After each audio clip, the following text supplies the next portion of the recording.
নমস্কাৰ সকলোকে বিকাশ এডুকেশ্যন চেনেললৈ স্বাগতম। ব্যঞ্জন বৰ্ণৰ মালাৰ পৰা কেনেদৰে আপোনালোকে ইংলিছত লিখিব পাৰিব তাৰে এটি ভিডিঅ' আপোনালোকৰ বাবে লৈ আহিছোঁ। ক আখৰটো আমি ইংৰাজী লিখিবলৈ ব্যৱহাৰ কৰিম কে।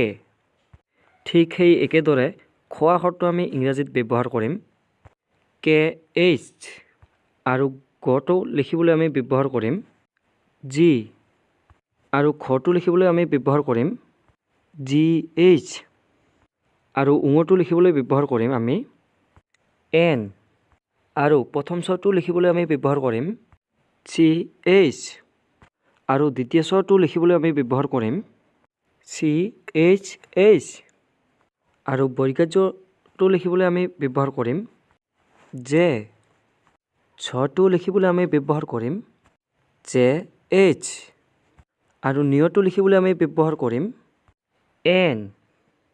ঠিক সেইদৰে মধ্যাহ্নৰ তটো লিখিবলৈ আমি ব্যৱহাৰ কৰিম টি, মধ্যাহ্নৰ থটো আমি লিখিবলৈ ব্যৱহাৰ কৰিম টি এইচ, মধ্যাহ্নৰ দটো লিখিবলৈ আমি ব্যৱহাৰ কৰিম ডি, আৰু মধ্যাহ্নৰ থটো লিখিবলৈ আমি ব্যৱহাৰ কৰিম ডি এইচ, আৰু মধ্যাহ্নৰটো লিখিবলৈ আমি ব্যৱহাৰ কৰিম এন।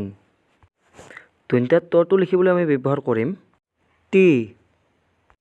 ঠিক সেইদৰে দন্ত্যাত থটো লিখিবলৈ আমি ব্যৱহাৰ কৰিম টি এইচ, দন্ত্যাত দটো লিখিবলৈ আমি ব্যৱহাৰ কৰিম ডি, দন্ত্যাত থটো লিখিবলৈ আমি ব্যৱহাৰ কৰিম ডি এইচ, দন্ত্যাত নটো লিখিবলৈ আমি ব্যৱহাৰ কৰিম এন, পটো লিখিবলৈ আমি ব্যৱহাৰ কৰিম পি, ফটো লিখিবলৈ আমি ব্যৱহাৰ কৰিম পি এইচ, বা আমি এফও ব্যৱহাৰ কৰিব পাৰোঁ।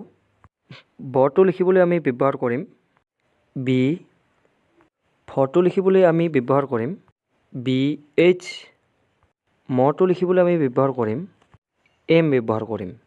অন্ত্যস্ত যটো লিখিবলৈ আমি ব্যৱহাৰ কৰিম ৱাই, ৰটো লিখিবলৈ আমি ব্যৱহাৰ কৰিম আৰ, লটো লিখিবলৈ আমি ব্যৱহাৰ কৰিম এল, উহাব্বটো লিখিবলৈ আমি ব্যৱহাৰ কৰিম ভি নাইবা ডাব্লিউ, তালব্য হৰটো লিখিবলৈ আমি ব্যৱহাৰ কৰিম এছ এইচ।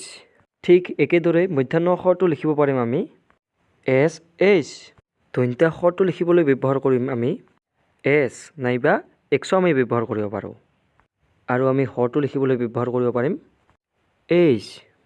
ঠিক সেইদৰে আমি ক্ষয়টো লিখিবলৈ আমি ব্যৱহাৰ কৰিব পাৰিম কে এছ এইচ, দৈৰ্ঘ্যটো লিখিবলৈ আমি ব্যৱহাৰ কৰিম আৰ, থৈৰটো ঠিক একেদৰে আমি লিখিব পাৰিম আৰ, অন্ত্যস্ত ইয়টো লিখিব পাৰিম আমি ৱাই, হচন্তটোত আমি লিখিব পাৰিম টি, অনুস্বাৰ্গটোত আমি লিখিব পাৰিম এন জি, বিসৰ্গটোত আমি লিখিবলৈ ব্যৱহাৰ কৰিম এইচ, আৰু চন্দ্ৰবিন্দুটোত আমি লিখিব পাৰিম এন।